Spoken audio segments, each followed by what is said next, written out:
Hi అండి, అందరూ ఎలా ఉన్నారండి? బాగున్నారు కదండి? నేను కూడా బాగున్నానండి. అయితే నానమ్మ నేర్పించిందండి గోంగూర పచ్చడి. చాలా బాగుంటుందండి. ఇలా ట్రై చేయండి ఒకసారి. ముందుగా గోంగూర కట్టను తీసుకుని ఆకులను శుభ్రం చేసుకోండి. శుభ్రం చేసుకున్న ఆకులు పక్కన పెట్టుకున్న తర్వాత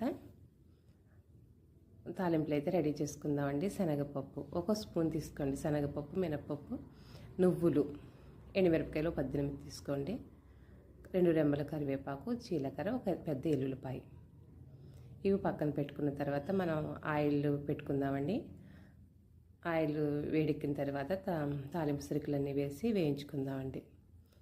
ఒకదాని తర్వాత ఒకటిగా ఎల్లుల్లిపాయలు, శనగపప్పు, మినపప్పు, నువ్వులు, జీలకర్ర, ఎండుమిరపకాయలు వేసి బాగా వేగిన తర్వాత అవి తీసి పక్కన పెట్టి అదే బాణీలో మనం ముందుగా శుభ్రం చేసి పెట్టుకున్న గోంగూర వేసి మగ్గిద్దామండి.